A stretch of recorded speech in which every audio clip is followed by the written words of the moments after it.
Welcoming you guys to One Piece's SBS 110. We got a lot of hot information coming off of the press from Oda himself, and we're just gonna hop into it. So, with that being said, let's roll the first question. Alright, so the first message we have this time around says, "This is bad. A large insect just appeared.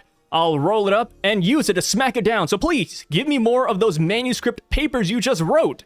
And Oda says, "This is bad. Yes, please smack it quickly. Smack." Ah, that was close. Really, that insect clearly got smacked by the manuscript. Now, let's just blot this out quickly, and there you have it. Imu-sama is here. Alright, so this is the least informative SBS question this time around. Not even a question, I don't even know what to call it. A message this time around, but I thought we might as well read it because I thought it was kind of cool that Oda himself is tying Imu in with insects, which is something I've been talking about for a while now, and I'm sure you guys may have noticed it as well, right? The Gorosei hate insects. Imu refers to the D clan as insects as well. Like, there's something going on here, man. When we go to the Void Century, I'm expecting a lot of bugs to be roaming around. Alright, so next up, we have a reader saying, "Oda-sensei, about Yamato who ate a devil fruit because of hunger, what did the child Yamato's beast form and human beast form look like?" And Oda says it looks like this. And we have some adorable images of Yamato as a kid. And one thing I've been seeing people talk about is the fact that Yamato has the white cloud around her neck, kind of like an awakened Zoan. So people are wondering if she was always awakened or if this is just a part of her devil fruit transformation, which has been something people have been debating ever since Yamato first turned into their hybrid form, which is kind of crazy, right? In a way, Oda's kind of bringing this debate back to the forefront, which I think is kind of funny. But of course, I would love to hear what you guys have to say about this. Was Yamato awakened as a kid because Kaido kept on pushing her and then she awakened? Or is this just a part of her devil fruit transformation? I think either answer kind of works. I mean, here's the thing, right? All of the awakened Zoans we've seen thus far have had the flame clouds around their hybrid forms, so I think this is an awakening, but, you know, what, a 5-year-old, 6-year-old Yamato awakening? That's also kind of insane. But then again, Kaido also pushed her time and time again, right? He's nearly killed her over and over as a youngin', so I could see this being an awakening. Maybe she came back from death and boom, there you have it. All right, so for the next one, they say, the Longarm tribe has 2 elbows in 1 arm, right? Does each of those elbows have their own terms? And Oda says, wow, this is a wonderful question. I'm very moved. Yes, of course, they have their own terms. The elbow closer to the hand is called the friend elbow, and the elbow that's closer to the shoulder is called the love elbow. This seems to represent the emotional distance between you and your significant other. Disgusting. I love that Oda says this is a wonderful question. Oda's so happy. You know, this is the one person that's ever asked about the Longarm tribe here, dude. Throughout all 109 SBSs, no one has talked about the Longarms before or inquired about them. So I bet Oda's really happy to see that there is a fan out there of the Longarm tribe. You guys know me, I do not like these guys. I hate their elbows. It's so abnormal. It's a great design, don't get me wrong. You know, I'm not trying to hate the Longarm design. I just don't like them as a tribe. You know, if we come to find out that there's going to be another rabbit hunting tournament in the future, throw them up there, brother. Get rid of these abominations, please. The friend elbow? The love elbow? Hell no. All right, so now for the juiciest SBS question this time around, they say, in chapter 1103, Luffy was so hungry and cannot move. But in chapter 1106, he became full. Who was it that gave Luffy food? Oda says, in chapter 1103, Luffy started to wolf down food. When Luffy said food, who was it that responded? Was it Sanji or Frankie? Who was present near him? Kizaru and Sentomaru were also there. Whoever did it never got exposed, it seems. That action seemed to be done in the speed of light, that even the naked eye couldn't see it. Even I don't know who did it. The speed of light. I like how he says it twice, like speed of light. Speed of light. Hey, you guys know me, you know, if you've been around the block on this channel, you know that I've always been pushing the Kizaru agenda when it comes towards this. And it makes sense. I mean, we saw the same ramen bowl on Kizaru's ship. He was eating it, and then Luffy was also eating it later. I think it's him, and then plus it just makes sense narratively, right? Kizaru came here to kill his best friend and his family in a way. He wants Luffy to stop him, or at least, you know, put a blister on Saturn's foot. So I think it makes a lot of sense if Kizaru's the one who did it. And of course, with Oda saying speed of light, there is one character among the aforementioned that does move at the speed of light. So yeah, I think this is pretty much confirmation that it was Kizaru, right? It just makes the most sense to me, but I will love to hear what you guys have to say about this. This was definitely the main talking point coming out of this SBS. And also, another thing I want to make note of is that Oda says they never got exposed, as if this was revealed, it would cause some controversy among their group, right? If Sanji or Frankie did it, I mean, come on, like, they'd be bragging like, hey, we did it, Luffy. I got your brother. But if Kizaru were exposed, the guy would get fired, right? Saturn be mad. Well, I guess Saturn's dead, so it doesn't matter anymore. But, you know, Emu and the rest of the Gorosei, the Marines might be mad. So, yeah, I think the exposed line and the double speed of light's pretty much confirmed to me that this is Kizaru. And I have seen some people saying that they're kind of mad that Oda revealed this in an SBS and not the manga. But, of course, this could always be brought up later. Like, maybe Luffy sees Kizaru in the future, and he's like, hey, I don't know why the hell you did that, man. And Kizaru's like, hey, it's because I didn't want to kill Vegapunk. You know, I killed him, but I didn't want to, right? I was kind of mixed. He wanted Luffy to get out of there. Like, I think there's a lot of things at play, and it shows the depth of Kizaru's bond with everybody else on the island. So I think it was kind of beautiful, but of course, that is just my own opinion, and I would love to hear what you guys have to say about this segment. All right, so for the next one, oh my god, this is a lot. Sorry, I only read like the first half of these, but I didn't realize that this was a big one. Okay, I really love the sword members, so I want to know their ages and profiles. Does Drake belong to the same class year as Kujaku and Prince Groose? And Oda says, it's difficult to point out what exactly you want to know about their profile, but I can give out their ages and their heights as such. For more detailed information, it's written on the Vivri card, One Piece Visual Dictionary. I won't say something as mean as, I want you to buy those so I won't have to write it here on the SBS, but physically speaking, the information written there is much better. Don't get me wrong, since you've asked for it, I will answer. Here you go. Oda's a nice guy. So Drake, he is 33 years old and his height is 233 centimeters, kind of tall, not gonna lie. And then there's Kobe, age 18, 167 centimeters. See, I'm from the US, so I use feet and inches, and 167 just sounds really short. Then there's Kujaku, age 26, 180 centimeters. Hibari, 165 centimeters. Oh, same height as Kobe almost. Then there's Rear Admiral Prince Groose, age 29, and he is 205 centimeters. And then Lieutenant Commander Helmeppo, age 22, and has a height of 179 centimeters. Although Kujaku and Groose are juniors of Drake, their relationship is already like that of the same class. And also, I've been asked many times if Groose is a real prince, and if so, from what country? But actually, he isn't. He is just a rich person. I love that. Just, oh, he's not an actual prince, guys. That's just his first name. Don't get it twisted. He's actually just Prince Groose. Yeah, I mean, that's pretty self-explanatory. I love that we're getting more details like that. I think it's really cool. And now on to the next one. It's about Jinbei. They say, what will happen to Jinbei after 20 and 40 years? And Oda says Jinbei is 46 years old right now. So let's see what he'll be like in his 60s and 80s. Oh, okay, so we got the Jinbei timelines. I love this. So Oda's actually done this for all of the Straw Hats up until this point. But of course, Jinbei is the most recent addition, so we finally have his alternative timelines here, which we could actually see in the manga, by the way, because we have Bonnie alongside the crew right now. So Bonnie ever ages Jinbei up or down, we could see these, right? So at the top, we have Jinbei looking pretty good. Got the black and white hair going on. He says, that's enough. Don't go after them. We are all equals. And in the 80s, he says, you've grown so much. I wonder who he's talking to. That's enough. Don't go after them. We're all equals. Maybe like bad fishermen or bad humans? And then you've grown so much. It sounds like he has a kid. Huh. Or like he mentored somebody. And then below in the bad timelines, the bottom left says, I will kill all humans.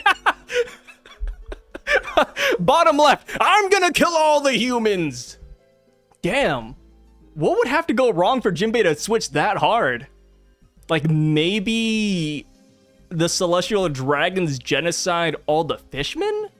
Or maybe the Celestial Dragons kill every other race or Luffy? I don't know, man. Dude, that's like a dark timeline Jinbei. I will kill all the humans. And then in his 80s, he says, I will drag you down to the sea floor. Oh, he kind of looks like Heihachi from Tekken 8, huh?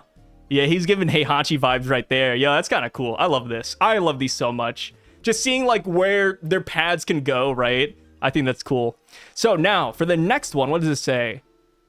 I've been counting certain words that Oda used in the SBS from Volume 4 up to Volume 106. Here's the result. He said poop and poo 13 times, boobs, big boobs, your chest 19 times, willy, I don't know if I could say penis, but he says that 36 times, and then he says, what the heck exactly is the SBS? And this is something I've always told people too. You know, people don't believe me. I say, yeah, guys, Oda's one of the boys, right? Oda, he makes as many bathroom jokes as the next guy. And look at this, somebody counted it out exactly. Also, Oda's talked a lot about willies and dongs, Jesus. So Oda says, well, are you for real? I really don't remember it too well. If there's anyone who said these, it's Sanada, who's a iconic reoccurring guest here in the SBS section. He says, my ideal SBS that I've thought of is like that of a quiet forest, with sunlight filtering through the trees, a clean space filled with little birds and squirrels that play around. That's why, please, don't count these kinds of things again anymore, Snapback. Oh, here's a postcard from a kid. The age is not written. Is it from a middle schooler? Well then, please ask your question. Oh, another question, cool. It's a 2-in-1 right here. Hello, Oda-sensei. In chapter 1045 of volume 103, Luffy used a technique called Gomu Gomu no Gigant. But how did his clothes, and even his sandals, get gigantic too? Please tell us. And Oda says, okay, listen well here, Yuma-kun, name of the sender. If Luffy-kun's clothes get ripped off when he gigantifies, his is gonna come out, Yuma-kun. I see what Oda did there. Yeah, hey, don't count me, guys, but also I'm gonna drop another one right here. Here's another D on the table. So the next question says, the suit that the 5 elders are always wearing, are they high-branded designer clothes? Is there a shop in Marie-Joie that specifically caters to them? Please, tell us about the clothes designer too. Oh, this is kind of cool. And Oda says his name is, holy hell, how do you say that? Nuranyo Nyarman. A play on Giorgio Armani. Oh, I see what he did there. A designer clothes specialist who hails from the Nagagutsu leather boots kingdom in the East Blue. Oh, they got somebody from the East Blue in here? Not even a celestial dragon. They got an East Blue guy to design their clothes. Dude, he gets special treatment. Yo, they got an East Bluer up there with the celestial dragons. Oh, dude, he made it. Only the 5 elders are allowed to wear his special... Dude! Yeah, dude, what does this guy do? Like, make one suit every 100 years? Saturn's been wearing the same goddamn suit for 200 years. This guy barely gets commissioned. I mean, I guess Garling just hired him like the other day, but... Damn, also, he looks really cursed, by the way. I mean, guy's looking rough. Did they give this guy the immortal surgery, too? Is this guy also 200 plus years old like Saturn? Jeez, he's seen better days. So now, oh, yeah, okay, I saw this. I didn't read it all the way through, but I saw it. I'll admit, I was kind of bad with this one.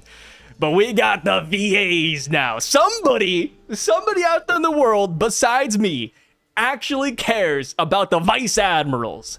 They say, Oda-sensei, Heso, among the 9 VAs that went to Egghead, there's one that looks similar to Rear Admiral Kadar, who appeared in the Fishman Island Pass flashback. Did he get promoted? Also, please tell us the profiles of the other VAs too. Also, here's the thing. I was initially one of the guys that was saying that it was Kadar too. If you go back to the chapter where they were first revealed, I was like, guys, Kadar got promoted. Oh my god. But it turns out that it's just a new guy named Hound, which I think is even better. You know, more VAs the better, in my opinion. Oda says, you're referring to Hound, right? It's true that he looks like Kadar, but they are different people. Please forgive me for the rough sketches, but with the exception of Vice Admiral Doberman, who was introduced in the past, here are the profiles of the other VAs. Vice Admiral Pomsky. He ate the Raku no Mi, the otter fruit, and became a sea otter human. He strikes a powerful attack with a seashell, which we have seen before in the past. And then we also have Vice Admiral Dahl, martial artist with a rock and roll soul. I'm assuming he's referring to the way she dresses, but I also wonder if she has like named attacks named after rock and roll songs. I think that'd be kind of sick. Next up though, we have Vice Admiral Tosa. He can bite with his hands. He has the Earth T-Fist style, huh? That's kind of cool. I mean, that's a unique name. And we have seen the bite before. I mean, it didn't go off, but he did say that he could rip apart Frankie with his, 10-finger Shigan, which I thought was pretty sick. Would that have actually killed Frankie? I don't think so, but then again, he was hitting Frankie from the back. So, Frankie taking back shots from Tosa, I think would be pretty rough, especially since Frankie's back is like his weaker side too. So yeah, I'm kind of curious. I want to see Tosa in action. Bring the VAs back. Bring him to Elbaf, man. Translator note. Tosaken, Earth T-Fist, is a play on Tosaken, Tosa's dog breed. Tosa is a Japanese fighting dog breed that Tosa's name is most likely based on, which follows the canine naming theme of some of the Vice Admirals. Next, we have Vice Admiral Urban. He ate the Susu no Mi, the cannon fruit, and became an artillery human. The top of his head can also become... Oh! Urban. Huh. That's interesting, because we have not seen this. Unlike the other VAs, we have not seen Urban actually fight. So he does have a devil fruit that we have just not known about until now. And one thing that I found kind of fascinating is that I thought his devil fruit was going to be something more Sailor Moon-esque, because in one of the few pictures we have of him, he's holding like this feathery baton. So I thought it was like a Mahou Shoujo wand. So now I'm even more curious to see what the hell that is. Like, is that a paintbrush? Is it a baton? It's not his devil fruit if he has the cannon no Mi. But yeah, that's kind of interesting. Next, we have Vice Admiral Bluegrass. She ate the Nori no Mi, the ride fruit, and became a piloting human. She can turn any living thing or object within her hockey range into her vehicles. Oh, so she doesn't even have to touch them. They just have to be in the hockey range? Huh. I don't think we've ever seen Oda describe a devil fruit power like that, right? Where your hockey affects how well you can use your devil fruit? That's kind of... I mean, we have had that with Luffy, where Gear 4th is literally just him infusing his body with hockey, and then Gear 5th is kind of the same. But nobody else has mentioned it. Like, oh, like Law, for example. Like, Law's never said, ooh, my room can get bigger if I have more hockey. Like, he's never said that. So that's kind of interesting. Oda goes on and says, she's like an older sister to Great Staff Officer Suru. That makes sense. I mean, dude, Bluegrass is up there in age, yeah. So I can definitely see her and Suru having a little bit of a bond. Next is Vice Admiral Hound. He ate the Inu no Mi model Hound. Hunting dog, Ryoken. He's on the same class with Smoker. Dude, we've never seen Hound transform either. Yo, he's got the Hound fruit? Oh, that's kind of cool. No, that's sick. Damn, man, I hope the anime expands on this. I mean, maybe that's like wishful thinking, and I know I'll deviate from the manga, but I kind of wish we saw some of these guys fight. Like Urban and Hound, for example, they have devil fruits that we have not seen in the manga. And even fight-wise, like they were off on the side just yelling. Like they were yelling at Vegapunk's message. They were chasing them on boats, and it's like, yeah, maybe we can give them like one scene, one small scene. They don't have to win. You know, granted, we could have Luffy and the boys beat them up, but you know, I want to see these devil fruits. It sounds kind of nice. And plus, dude, Hound in the same class as Smoker? Oh, imagine he's awakened. That would be crazy. And next, we have Vice Admiral Red King. He punches with his steam engine-powered right knuckle, which is something that Frankie destroyed in their fight. They clashed, and Frankie, like, he didn't destroy it completely, but there was, like, smoke and explosions coming out of Red King's arm. So, will he actually have that steam engine right knuckle next time we see him? I don't know. Next, we have Vice Admiral Guillotine. The blade on his head can be thrown like a boomerang. Oh, so it's like Guile from Street Fighter. Yeah, that's kind of cool. I mean, have we seen that? I feel like we've maybe seen that in the manga, but some of these VAs, man, I mean, I'm not gonna lie. As much as I love these guys, they are fodder. So, you know, forgive me if I forgot if Guillotine took off his hair and threw it. So yeah, that's cool. I love the VA question, man. And that was a long-winded one too. Next up, what do we have here? We got the final question. Odachi, Garchu, please tell us the former occupations of Fujitora and Ryokugyu before they became Marine Admirals, bro. We're getting Admiral backstories in the SBS. Oda says, alright, just as they became the ones in charge for the defense of affiliated nations to the world government through the system called the World Military Draft, these two were handpicked by the Marines. Aramaki hails from the South Blue. He was a police officer from the Taya Kingdom and caused a great incident involving a woman and got thrown into prison. His reputation of possessing extraordinary strength reached the government. He got drafted into the Marines and immediately got a special promotion to Admiral. Ooh, okay. I could see that. Huh, great incident with the woman. What did he do? I mean, we do know that his tattoo, it means double river suicide, which involves like a play where like this I think it was like a prostitute who commits suicide in a river. So I could see it being really sad, actually. Which, if it's sad, then why did he get thrown in prison? Maybe he got blamed for her death? Or maybe his tattoo's just for show, too. I mean, I guess that's also possible, but, you know, considering the tattoo is in Japanese and, you know, Oda decided to put it there, I think it does involve this backstory specifically. That's actually awesome. Yeah, I could see him being a police officer through and through. As far as the Taya Kingdom, that's another brand new kingdom, if I recall correctly. Yeah, I believe that's a new kingdom. I haven't heard of that one before. And I doubt we'll ever see it, so, you know, just throw out a name out there. Cool. That works. And next for Fujitora. Fujitora incurred losses in a gambling place on Twin Snake Island, located in the West Blue, and was working there as a bodyguard. When the world government bought him with a large sum of money, Isho was a defense military chief in Aoi Kingdom, Blue Kingdom, that once existed in the Grand Line, and the world government was aware of the fact that he was a major war criminal due to the circumstances of Aoi Kingdom being destroyed in the war. Huh? Wait a minute. Okay. So Fujitora gambled a lot, which we know firsthand because of Dressrosa. He got bought out by the world government because he was in debt. He worked as a military chief in a different kingdom, Blue Kingdom, and then there was a war there where the kingdom was destroyed, and then he was labeled as a war criminal.